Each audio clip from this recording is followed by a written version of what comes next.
오늘 우리가 읽은 본문 말씀은 하나님의 백성으로서 박해와 핍박 가운데서도 믿음을 지킨 이들이 받게 될 하나님의 위로가 기록되어 있습니다. 이 하나님의 위로를 받게 될 이들을 구절은 각 나라와 족속과 백성과 방언에서 나온 셀 수 없는 큰 무리라 말합니다. 이 큰 무리의 특징은 두 가지로 볼 수 있습니다.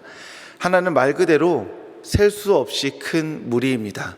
정말 많은 사람들이 있다는 것이죠. 요한계시록은 로마의 압제와 박해 가운데 있는 그리스도인들을 향하여 쓰여진 서신입니다. 예수님을 향한 충만한 사랑을 고백하기 위해 작고 좁은 곳에 모여서 이 편지를 읽고 있었을 성도들을 한번 생각해 보게 됩니다. 비록 다 알지 못하지만 각자의 삶에서 신실하게 주님을 위해 살다가 하나님 앞에 모이게 될 큰 무리가 있다는 것이 이들에게 얼마나 큰 위로가 되었을까요? 지금 내가 박해를 받고 있지만, 그래서 비록 나는 힘들지만, 그래서 아무리 돌아봐도 나 혼자 있는 것 같지만 분명 요한이 보낸 이 편지에 큰 무리가 있다고 적혀 있다. 나는 혼자가 아니다. 언젠가 이들과 하나님 앞에서 함께 만나게 될 것이다 라고 여기며 위로받았을 것입니다. 내가 혼자가 아님을, 나와 같이 하나님을 바라며 삶의 고단함을 견디는 이들이 있음을 아는 것만으로도 우리는 위로받고 오늘을 살아낼 수 있습니다.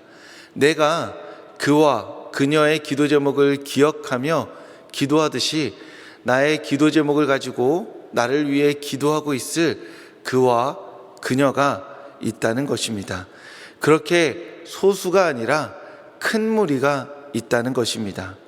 그러니 나 혼자라 여기지 마시기 바랍니다. 나를 위해 기도하는 이들이 있습니다. 나를 위한 그 기도를 믿고 오늘도 하나님 앞에서 신실한 삶을 살아가시는 성도님들 되시기를 바랍니다. 이 큰 무리의 또 다른 특징은 각 나라와 족속과 백성과 방언에서 나왔다는 것입니다. 하나님의 백성의 경계가 없음을 보여줍니다. 나라로 긋고 족속으로 긋고 백성으로 긋고 또 언어로 그어 세운 그 담벼락은 화평이신 예수님께서 허물어뜨리실 것입니다.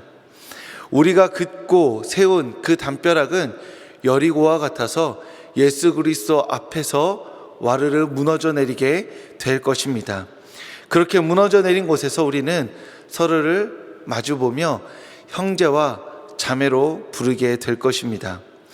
예수 그리스도 안에서 우리는 한 형제와 자매가 되어서 하나님 앞에서 함께 구원하심이 우리 하나님과 어린 양에게 있다고 믿음으로 고백하며 기쁘게 찬양할 것입니다. 그 자리에 함께하지 못할 이는 없습니다. 그가 어떤 나라이건, 그가 어떤 족속이건, 그가 어떤 백성이건, 그가 어떤 언어를 쓰던 상관없이 우리는 하나님 앞에서 하나님을 기쁘게 찬양하게 될 것입니다. 오늘 우리가 서로를 향해 그은 경계가, 그리고 높이 쌓은 담이 예수 그리스도 안에서 허물어져 버려야 할 여리고와 같은 것임을 믿습니다. 미워하고 배제하고 거절할 합당한 이유가 수만 가지이겠으나 그 견고한 이유들은 예수 그리스도의 구원을 노래할 때 돌 위에 돌 하나도 남지 않고 허물어질 것입니다. 분명히 미워할 이유가 있습니다. 분명히 배제할 이유가 있습니다. 분명히 거절할 이유가 있습니다. 하지만 우리는 언젠가 하나님 앞에서 함께 하나님의 구원을 노래할 형제, 자매인 것입니다. 그래서 그 미워할 수만 가지 합당한 이유들을 내려놓고 예수 그리스도 안에서 형제와 자매가 되기 위해 우리는 서로를 사랑하고 서로를 위해 기도해야만 하는 것입니다. 그렇게 하나님 앞에서 다시 만나 함께 찬양하게 될 서로를, 그리고 경계와 울타리 너머의 이들을 더욱 사랑하기를 기도하시는 성도님들 되시기를 바랍니다. 각 나라와 족속과 백성과 방언에서 나온 큰 무리들에게 하나님께서 위로를 더해 주십니다. 15절부터 17절까지의 말씀을 함께 읽으며 하나님께서 더하실 그 위로를 함께 살펴보겠습니다. 이 말씀 함께 읽겠습니다. 그러므로 그들이 하나님의 보좌 앞에 있고 또 그의 성전에서 밤낮 하나님을 섬김에 보좌에 앉으신 이가 그들 위에 장막을 치시리니 그들이 다시는 줄이지도 아니하며 목마르지도 아니하고 해나 아무 뜨거운 기운에 상하지도 아니하리니 이는 보좌 가운데에 계신 어린 양이 그들의 목좌가 되사 생명수 샘으로 인도하시고 하나님께서 그들의 눈에서 모든 눈물을 씻어 주실 것임이라. 아멘.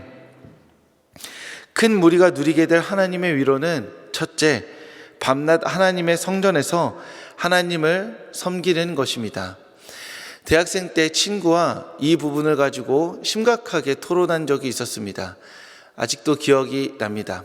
닭갈비 볶음밥집이었는데 그 자리에 앉아서 친구가 문순아, 일평생 영원토록 하나님을 예배하는 그 천국이라는 곳이 우리에게 참된 기쁨이 있을까? 라고 물었던 기억이 납니다. 저는 너무나 당연하지. 하나님은 우리가 상상할 수 있는, 우리가 담아낼 수 있는 모든 기쁨보다 더 큰 기쁨이시기 때문에 우리가 영원토록 그분을 찬양한다 하더라도 우리의 기쁨은 끝이 없을 것이야 라고 말했던 기억이 납니다.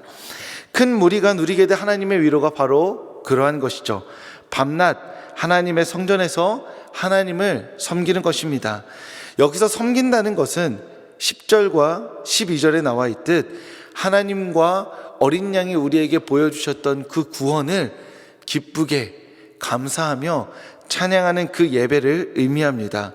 하나님의 영광과 지혜와 존귀를 영원토록 외치는 예배를 드리게 될 것이라는 것입니다. 즉 우리를 향한 하나님의 위로가 다른 어떠한 것이 아니라 하나님을 향한 참된 예배에 있다는 것입니다. 우리는 종종 이 사실을 간과합니다. 우리 삶에 갑작스럽게 닥친 고난과 그리고 고통, 결핍이 치유되고 채워지는 것이 하나님의 참된 위로라고 생각합니다. 내가 만약 지금 아프다면 이제 아프지 않는 것이 하나님의 위로이고, 내가 지금 삶에 어떤 결핍이 있다면 그 결핍이 채워지는 것이 하나님의 참된 위로라고 고백하는 것입니다. 물론 그것이 하나님의 위로인 것도 맞습니다. 하지만 하나님의 참된 위로, 궁극적인 위로는 고통과 결핍의 해결의 방점이 찍히는 것이 아니라 마치 욥과 같이 하나님의 위엄과 영광을 마주하는 데 있습니다. 여전한 삶의 무게에도 불구하고 예배함으로써 하나님을 만나고 그 만난 하나님 안에서 하나님의 위로를 경험함으로써 우리는 우리 삶의 무게를 견디고 살아갈 힘과 능력을 얻게 되는 것입니다. 물론 우리의 삶의 문제가 깨끗이 해결되면 좋겠지만 그 문제가 여전하더라도 하나님이 나를 위로하셨다 고백할 수 있는 유일한 한 가지 이유가 있다면 하나님이 예배를 통해 우리를 만나주셨기 때문인 것입니다. 즉 예배가 하나님의 위로입니다. 예배에서 하나님을 만나는 것이 우리 삶에 하나님께서 우리에게 허락하시는 궁극적이고 참된 하나님의 위로인 것입니다.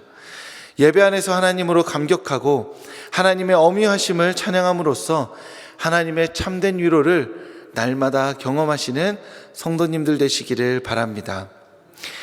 큰 무리가 누리게 될 하나님의 또 다른 위로가 있습니다. 그것은 그들의 눈에서 모든 눈물을 씻어 주시는 것입니다.